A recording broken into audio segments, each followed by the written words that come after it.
just ahead of me. He was an agricultural teacher. He was in charge of those community gardens, and it made him a very popular person.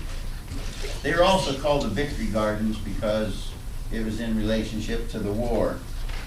There were 120 garden tracts there, and they were 50 foot by 100 foot. There's an article in a newspaper in the Courier in 1942 that says there was a 30% increase when they talked to people who sold seed and plants. In 1942, there was a 30% increase in selling those products because people had access to community gardens, and it wasn't something that was a hobby. This was a Depression time. You had cheap land, but you also needed to eat, and to eat, you needed to do it as cheaply as you could. Well, who really lived in Central Addition? You know, I've said several times, we know who it was intended for. The upscale, more wealthy type people, but that's it. Well, after the 30s, I'm going to give you an example of the 1940s because I went through the census records there and looked at the individual households, and I'm going to give you some statistics. The census in 1940 shows that there were 523 residents that lived in Central Addition. I suspect that was low.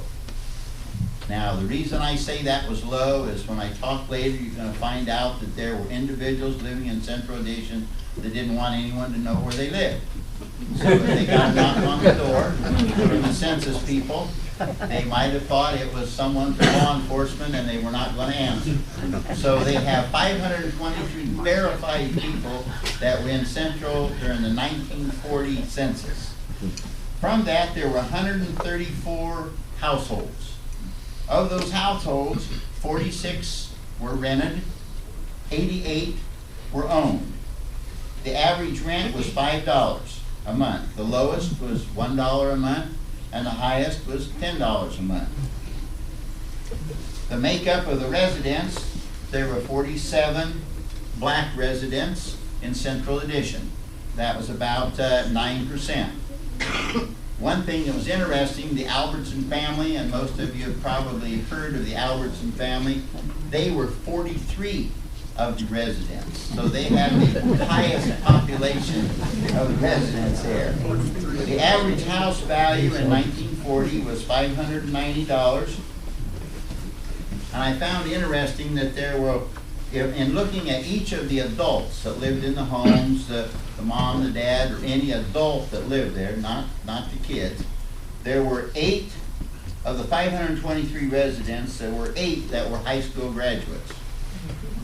There were 8 that had no schooling whatsoever.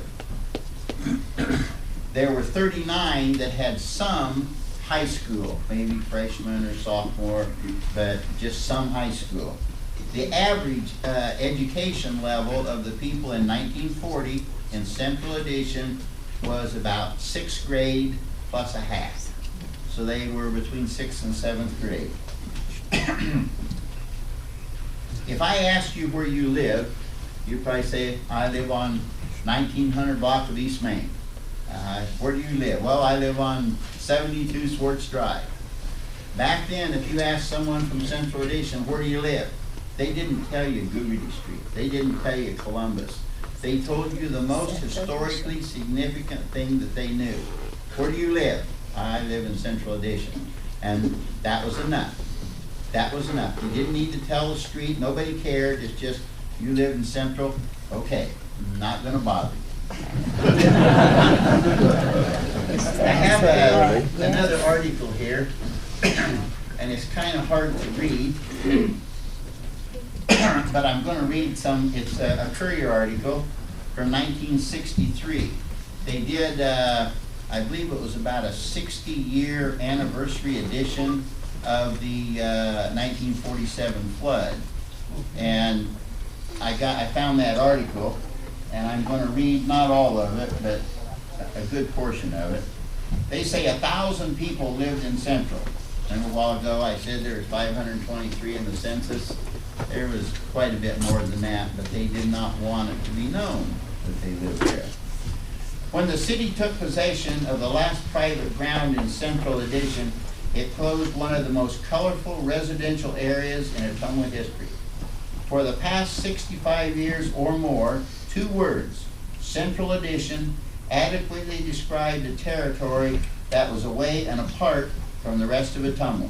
Now remember, this Central Addition was right in the middle of Ottumwa. I expect them to be more of a part of Ottumwa than anywhere else, than anyone out on the fringes. Not so.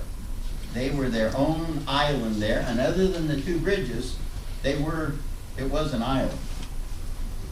Bordered by the Des Moines River on one side, the Waterworks Diversion Channel on the other, and connected to the mainland only by bridges, Central was thought of as a little kingdom of itself. Lying low within the big troublesome bend of the river, floods were the life of the people. It was here that the river first came out when there was a flood.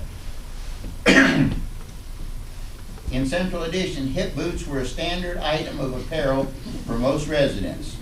No other local area garnered as much news space for anything as did Central Addition for its floods.